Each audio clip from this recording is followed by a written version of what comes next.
So in diagnosing, the next point is 1.2 is importance of the context. Before we just taking any decisions about the change and managing the change program, we also need to see कि ये जो particular change है वो कौन से context में है, कैसा चेंज है, कब होगा, कैसे होगा, क्यों होगा, वो चीज हमें जानना समझना इम्पोर्टेंट है.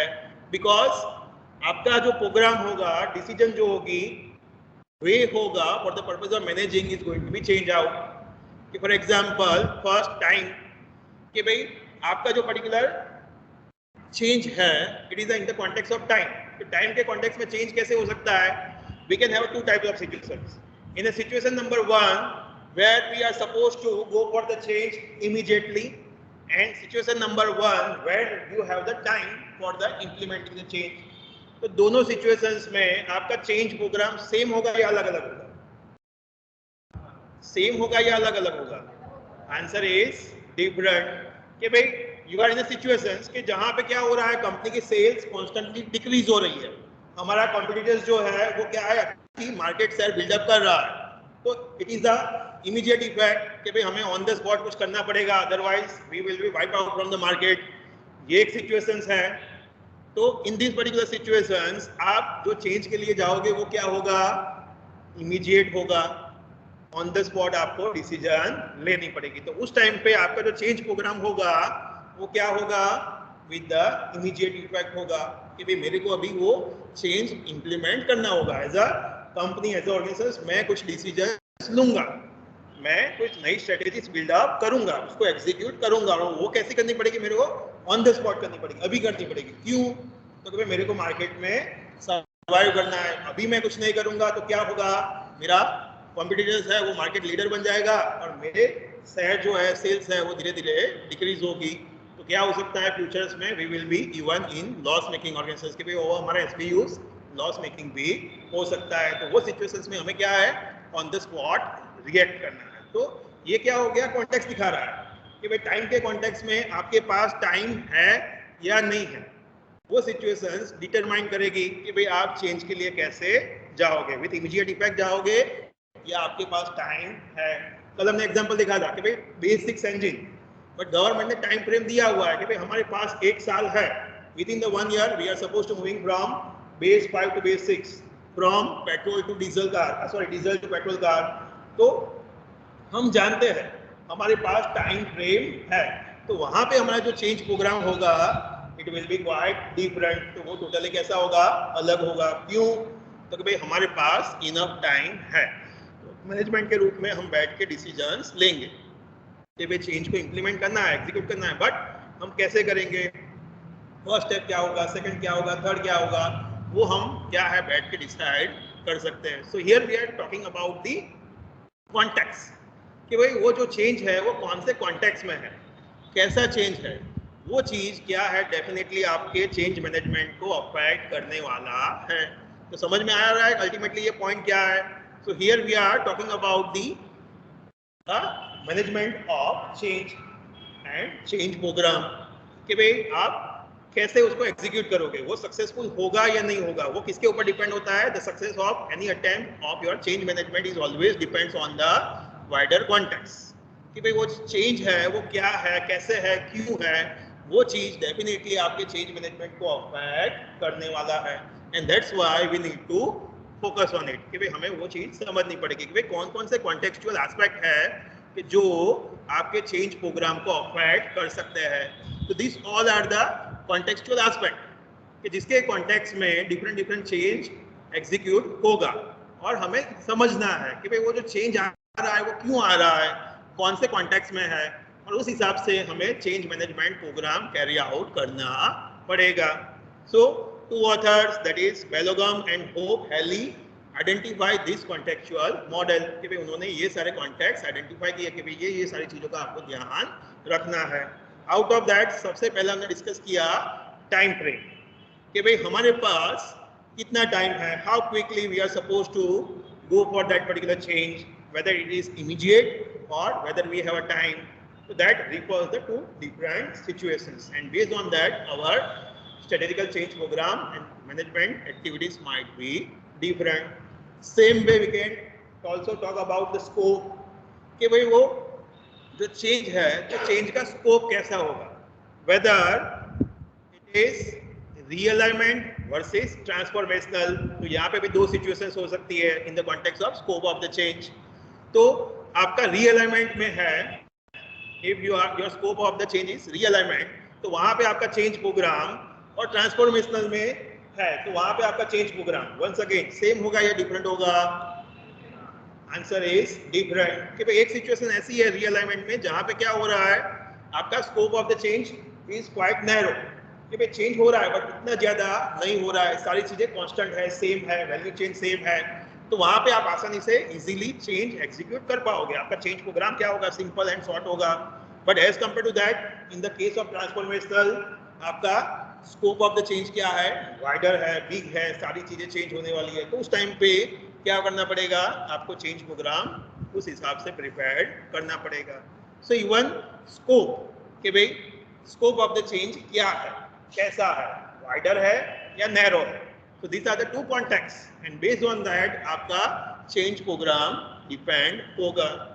Third is preservations, कि भाई as a organizations we have something which we need to preserve, that is also need to be taken care, कि भाई as and when being organizations हम कोई भी change के लिए जाएंगे, change program हम implement करना चाहते हैं, तो at that time we also need to think about the preservations, कि भाई कौन सी चीजों को हमें रखना है, कौन सी चीजों को नहीं रखना, वो चीज भी क्या है हमें यहाँ पे ध्यान में लेनी चाहिए। प्रिजर्व करेंगे, क्या प्रिजर्व करेंगे, कौन सी चीज को प्रिजर्व करना है, कौन सी एक्टिविटीज, कौन सी प्रोसेस, कौन सी डिसीजंस को हम प्रिजर्व करेंगे कंपनी के अंदर, बेनिफिशियल है। और हमने देखा था कोर कॉम्पिटेंसीज, कि जो एरिया में हम अच्छे हैं as compare to our competitors, तो वो क्या दिखाती है, हमारी कोर कॉम्पिटेंसीज दिखाती है।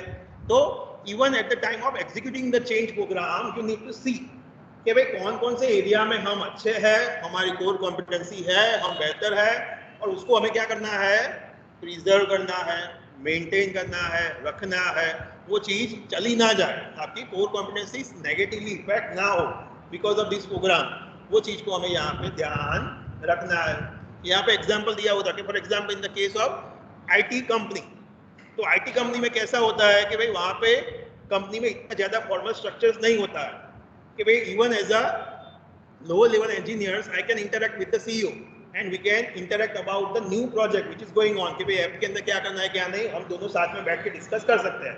बट एज्यूम करो कि भाई आपने नया कंपनी का स्ट्रक्चर बिल्डअप किया, अगर वहाँ पे मोर फॉर्मलाइज आप बन गए, वहाँ पे या सीक्वेंस में ही आपको जाना है, ऑर्डर्स उस हिसाब से देंगे, उसी हिसाब से रिस्पॉन्सिबिलिटीज रहेगी, तो वहाँ पे जो दो कनेक्टिविटी थी अगर वो कट आउट हो गई, तो मतलब आपकी जो कोर कॉम्पिटेंसीज थी वो चली गई। पहले आप क्या है शांति से बैठ के डिस्कस करके अपनी बात टॉप मैनेजमेंट को आसानी से समझा सकते थे, और उस हिसाब से प्रोजेक्ट में इंप्रूवमेंट होता था, और क्या है आप अच्छी एक बेहतर प्रोडक्ट अपने कस्टमर्स को देते थे।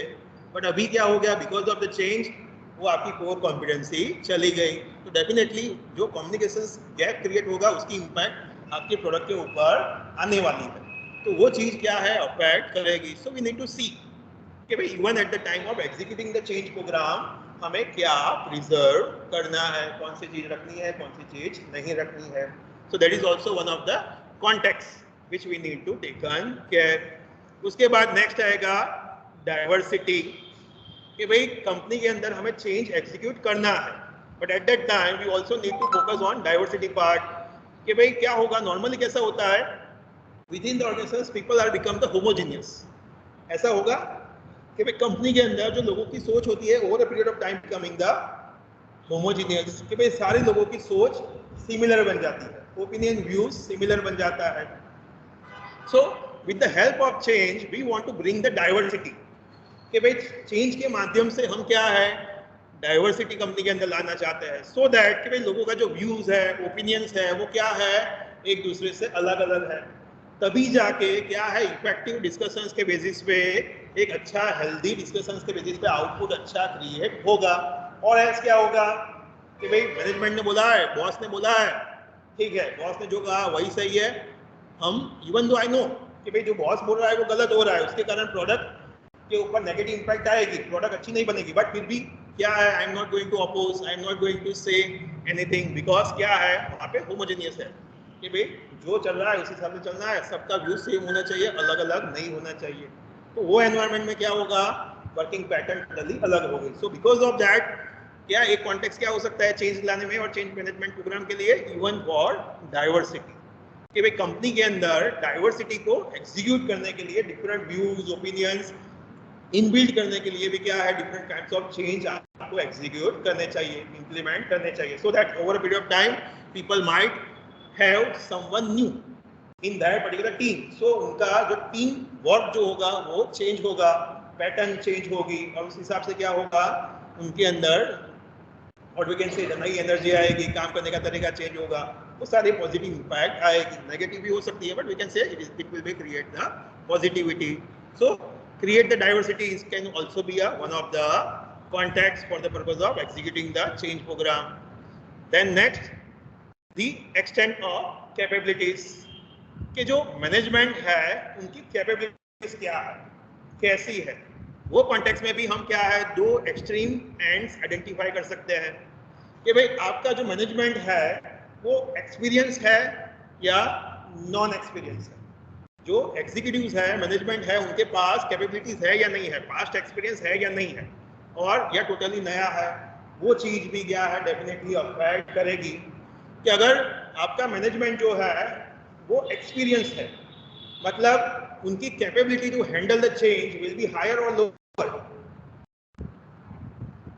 If the management is experience one, आपकी एक बहुत बड़ी कंपनी है, सालों से चल रही है, तो जो मैनेजमेंट होगा उनके पास पास्ट एक्सपीरियंस होगा या नहीं होगा?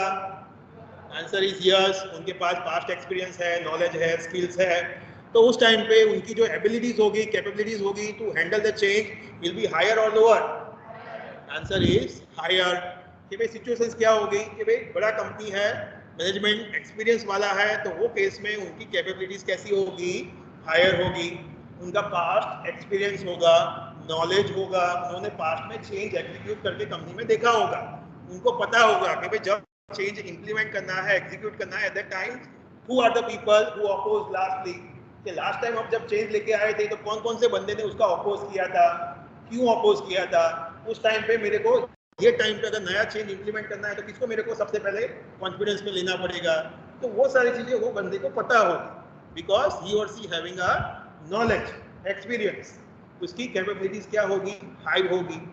As compare to that another experiment, कि भाई आपकी कंपनी छोटी है, नई है, और this is the first time where the change is going to be faced by you people, so at that time whether you have the experience, knowledge, answer is no, your capability to handle the particular change will be lower, less, तो उस time पे definitely आपका जो program होगा, change executive programme होगा, it will be different. तो even आपकी capability कैसी है, आपका मैनेजमेंट कैसा है, उनका नॉलेज स्किल्स कैसी है, पास्ट एक्सपीरियंस है या नहीं है, वो चीज भी क्या है आपका चेंज मैनेजमेंट प्रोग्राम एग्जीक्यूशंस में अफेक्ट करेगा।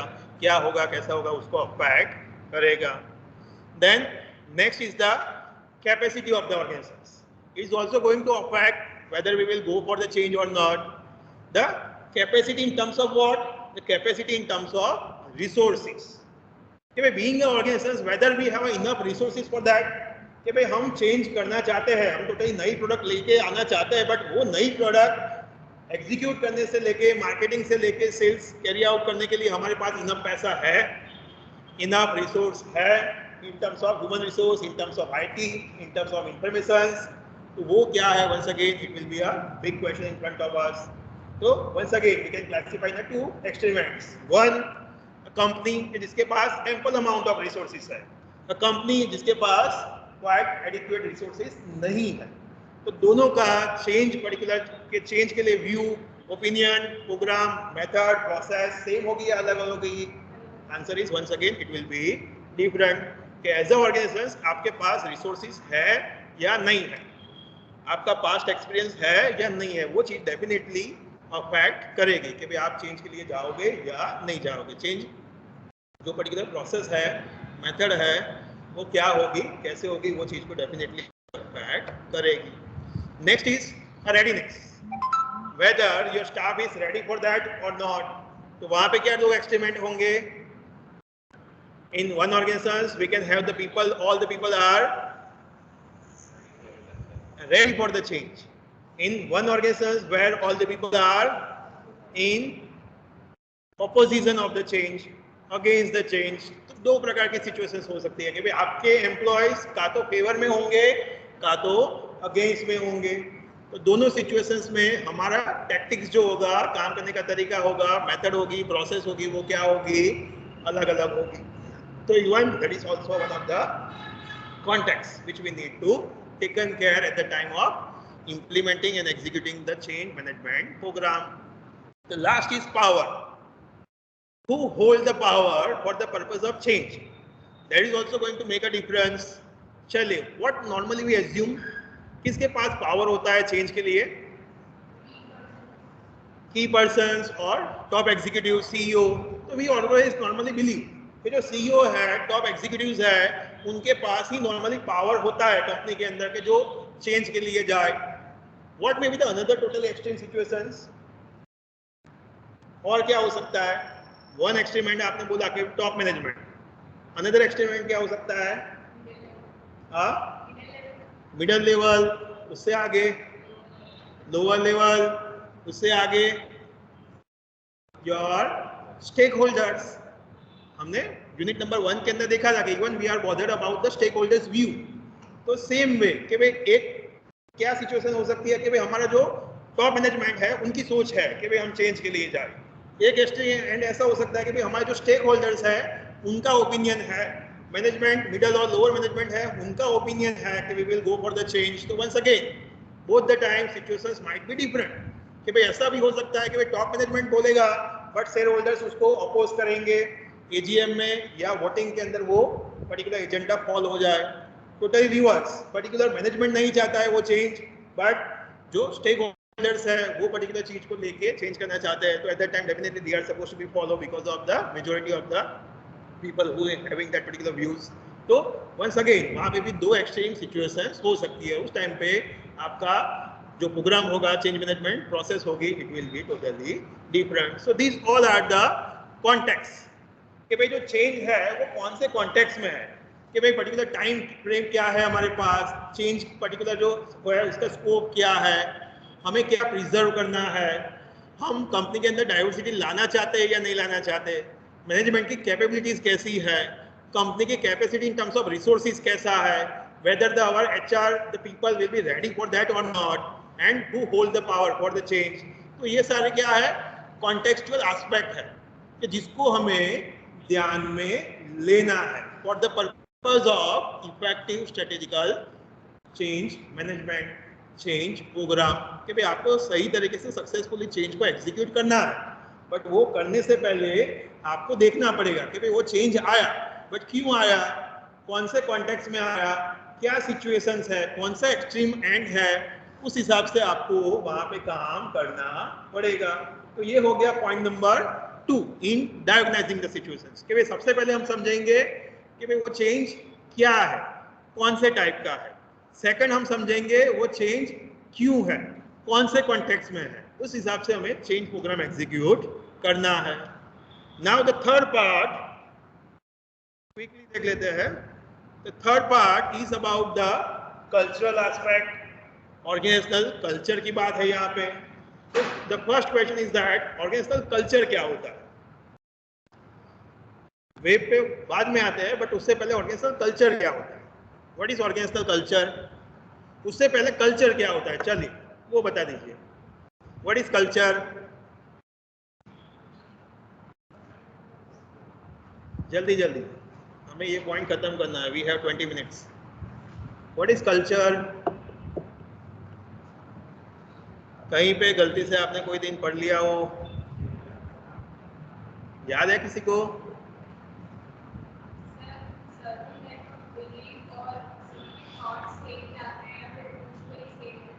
Yes, very good. Yes, anyone else? What is culture?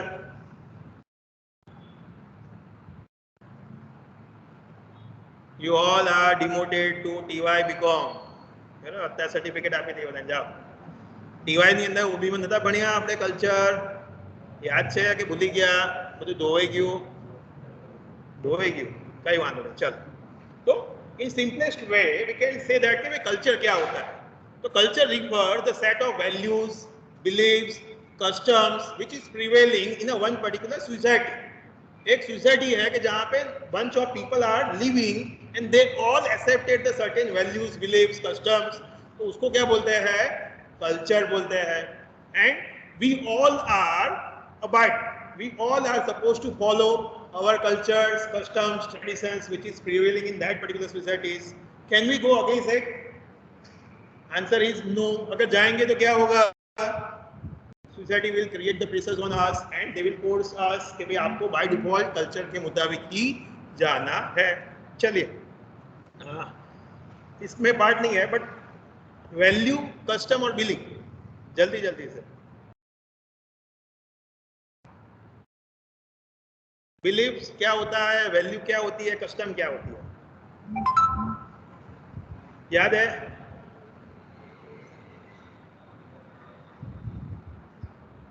I believe कि भाई मेरे को यहाँ पे कचरा नहीं करना चाहिए I will respect the elders For making the tea, you are supposed to have the first water, then add the tea, then add the sugar, then add the water, boil it for the 5 minutes, your tea will be ready. Out of these three, which one is your belief, which one is of your value, and which one is your custom? Tea making is a custom, very good, yes, correct, good. Respecting the elders is a value, yes, correct, very good. And belief, I believe.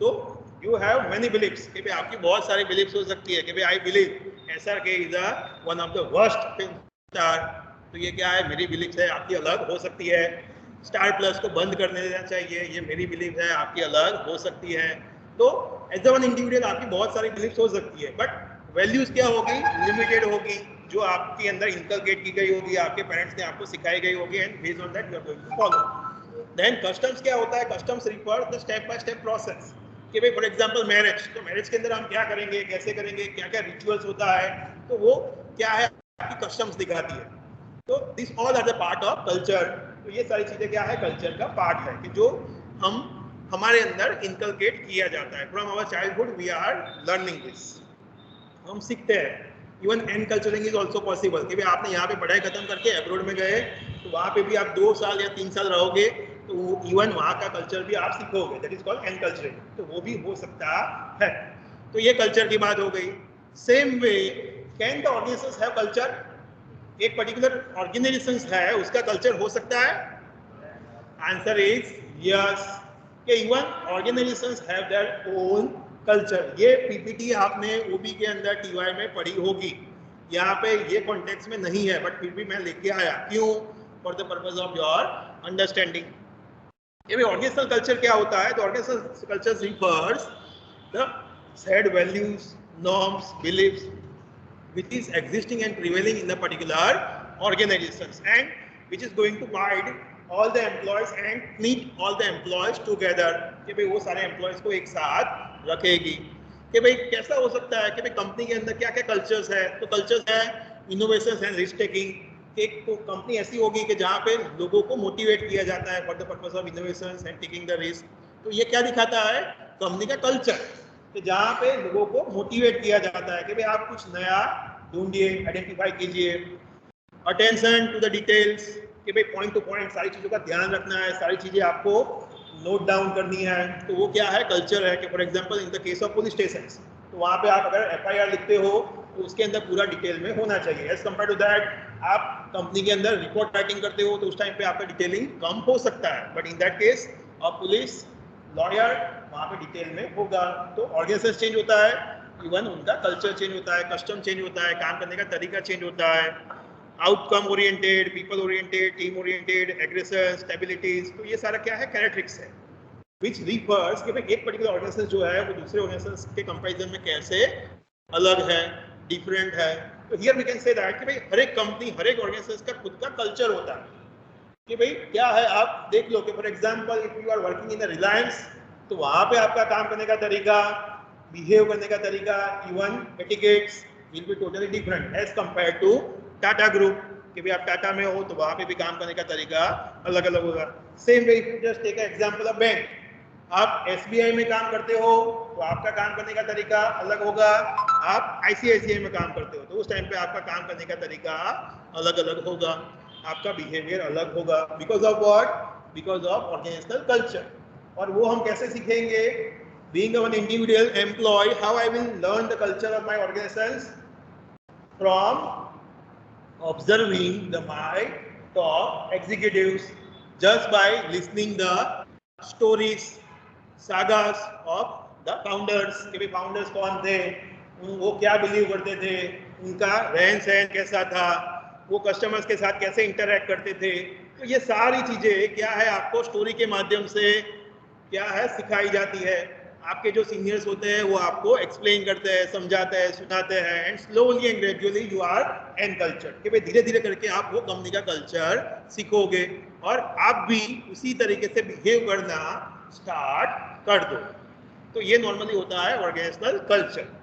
अब हम वापस आते हैं हमारे point में कि भाई being a organisation, हम चेंज के लिए जाना चाहते हैं, we want to execute the particular change, strategical change execute करना चाहते हैं। तो वहां पे हमारा ऑर्गेनाइजेशनल कल्चर जो होगा वो हमें सपोर्ट करेगा या हिंडर करेगा? ऑर्गेनाइजेशनल कल्चर जो है वो सपोर्ट करेगा या अगेंस्ट में होगा? किसके ऊपर डिपेंड होगा? पर्टिकुलर कंपनी का कल्चर कैसा है कैसा नहीं उसके ऊपर डिपेंड करेगा। तो even we need to see even at the time of executing the particular change program, for the purpose of diagnosing the situations, you also need to see कि भाई आपका कंपनी का कल्चर कैसा है, आप कौन सा चेंज एग्जीक्यूट करना चाहते हो। Just by executing the change, does it going to affect on the organisational culture? कि भाई हमारे कंपनी का जो कल्चर है उसके ऊपर कोई इंपैक्ट आ रही है, चेंज आ रहा है, यस और नो? तो वो चीज आपको यहाँ पे ध्यान में रखनी है, आइडेंटिफाई करनी है, so that you can get the idea कि यस कंपनी का जो कल्चर है उसके अंदर भी चेंजेस लाना है। तो फिर बाद में जाके आप डिसाइड करोगे कि एज ए लीडर मैं क्या करूंगा, कैसे करूंगा, सो दैट कि लोगों का जो बिहेवियर है वो चेंज कर रही है। कि भाई आप पहले गवर्नमेंट बैंक थी बट आपकी बैंक प्राइवेटाइज हो गई, गवर्नमेंट ने वो बैंक बेच दिया, प्राइवेट कंपनी ने बैंक ले लिया, तो डेफिनेटली गवर्नमेंट बैंक में एम्प्लॉइज का बिहेवियर एंड प्राइवेट बैंक में एम्प्लॉइज का behaviour should be totally change, drastically change वहाँ पे लाना है। तो even I need to think कि भाई ये चेंज के लिए मैं लोगों का कल्चर कैसे चेंज करूँगा, क्या चेंज करना है, कैसे करना है, वो चीज़ भी आपको ध्यान में लेनी पड़ती है। That's why we also need to bothered about the cultural aspect कि भाई कंपनी का कल्चर क्या है, कैसा है, और उसके अंदर हम क्या चेंजेस लाना चाहते हैं, कैसे लाएंगे, वो चीज को भी आपको यहाँ पे डिटरमाइन करना है। तो this is the point number 3 कि जहाँ पे आप आइडेंटिफाई करोगे कि भाई कंपनी का कल्चर्स क्या है in terms of stories, rituals, values, beliefs, customs, which is prevailing in existing culture, what type of change I want to implement, and now what will be the effect on it, what type of cultural changes I need to carry out। तो वो चीज आपको step number 3 के अंदर, diagnosis के अंदर carry out करनी है। यहाँ पे एग्जाम्पल दिया हुआ है कि भाई यूएस के कॉन्टेक्स्ट में है कि एक particular technical service providing company है, तो ये क्या है, करंट ऑर्गेनाइजेशनल कल्चर है। तो उसके बेसिस पे हम चेंज के बाद कल्चर के अंदर क्या इंपैक्ट आती है वो समझना चाहते हैं। कि first of all in terms of satisfaction, तो कंपनी के अंदर अभी क्या कल्चर चल रहा है, how the things is to be used, that is it's their fault. कि भाई गलती होता है, इशू होता है तो ब्लेम गेम चलता है, the power of the chief officers are important, so people satisfaction, employee satisfaction is not bothered, blame game is taking place। sign and symbols, तो symbol of the privilege for the senior management कि भाई जो managers है, seniors है, वो important है तो उनको different types of services दी जाती है, तो ये क्या है, symbolical उनको दिया जाता है, तो ये क्या है, उनका culture दिखाता है। then in the case of departmental head by chief officers controlling the access to and influence to the elected politicians. P for politics की बात है यहाँ पे कि भाई पॉलिटिकल एनवायरनमेंट में क्या होता है, जो हेड है, टॉप एग्जीक्यूटिव्स है, वो लोग इंपॉर्टेंट रोल प्ले करते हैं. देन O for organizations, तो वहाँ पे क्या है, departments as spheres within which the service is delivered and contraventions of the service preserved. तो ये क्या है, ऑर्गेनाइजेशंस की सिचुएशंस क्या है वो दिखाता है. देन C कंट्रोल, तो वहाँ पे है emphasise on the formal budgetary control is more importantly given.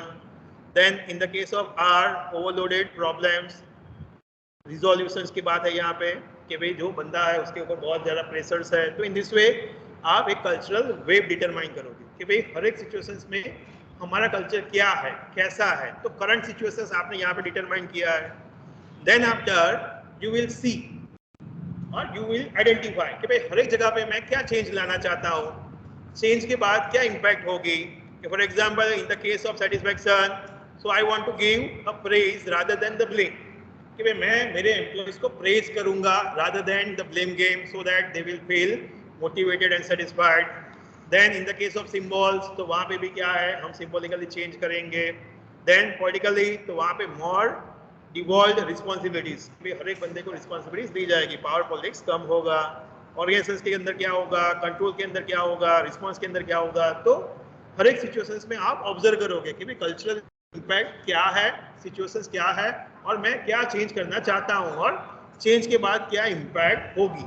So based on the cultural wave you can recognise कि भाई ऑर्गेनाइजेशनल कल्चर क्या है, कैसा है, और चेंज के बाद उसके ऊपर क्या इम्पैक्ट होगी, और मेरे को वो इम्पैक्ट, वो चेंज कैसे एग्जीक्यूट करना है. तो वो चीज आपको डायोगनाइज के अंदर डिटरमाइन करनी है. तो this is the point number 3 in our diagnosing situations.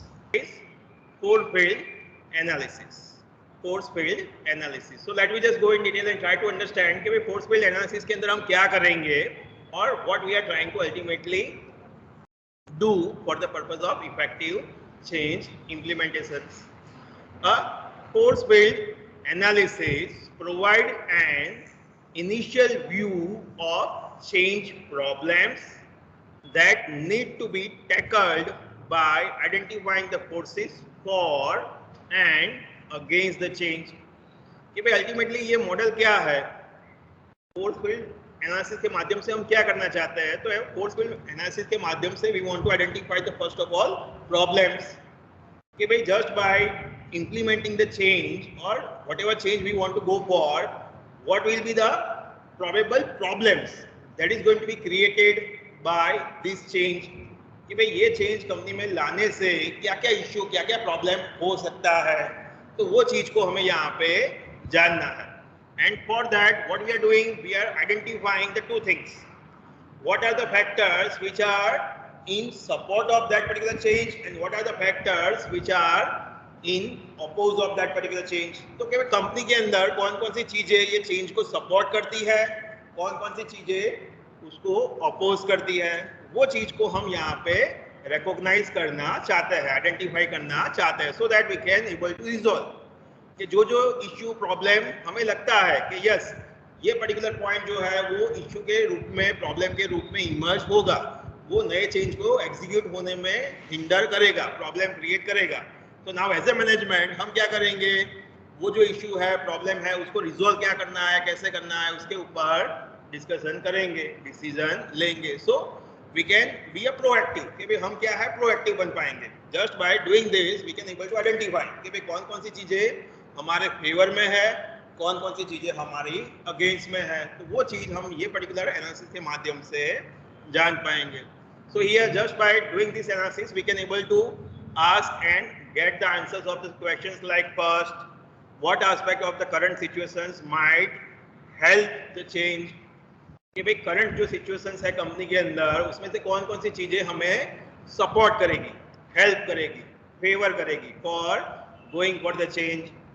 Same way blockage, कि भाई which are the aspect which is going to, which are the aspects of current situations which are going to block, hinder, stopping the change. कि भाई कौन कौन सी चीजें support करेगी, कौन कौन सी चीजें अपोज करेगी. Same way it will also help us in identifying what we can do कि भाई हम क्या नई चीज ला सकते हैं, क्या ग्रो डेवलप कर सकते हैं, इंट्रोड्यूस कर सकते हैं नई चीजें कंपनी के अंदर, so that people are motivated, जो इश्यूज है प्रॉब्लम्स है वो रिजॉल्व हो जाएंगे. So in this way ultimately force field analysis के माध्यम से हम क्या करना चाहते हैं भाई, आइडेंटिफाई करना चाहते हैं. Before executing the any change we want to simply make us aware कि भाई क्या क्या चीजें फेवर में है, क्या क्या चीजें अगेंस्ट में है, वो जानना चाहते हैं, समझना चाहते हैं और उसको रिजॉल्व करना चाहते हैं. जो जो इशू है, प्रॉब्लम है कि जो हमें स्टॉप करेगी, हिंडर करेगी, वो चीज को रिजॉल्व करना है.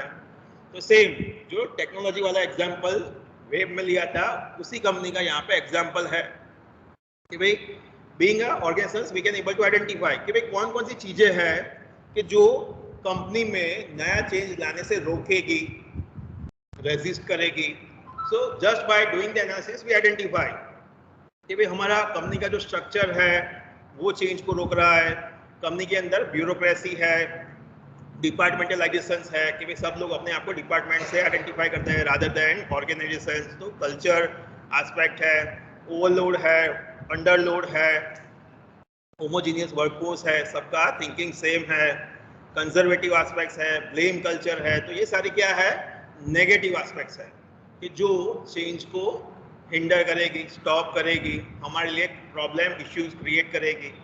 Eight the same time we can also identify the aspects, variables which is going to support कि भाई पुशिंग कि भाई कौन कौन सी सपोर्ट करती है. तो कि भाई हमारी कंपनी में हार्ड वर्क एथिक्स है कि भाई एम्प्लॉय जो है वो हमारे एथिकल्स है, हार्ड वर्किंग है, they are more committed towards the organizations, we are juggling the priorities and we are more flexible.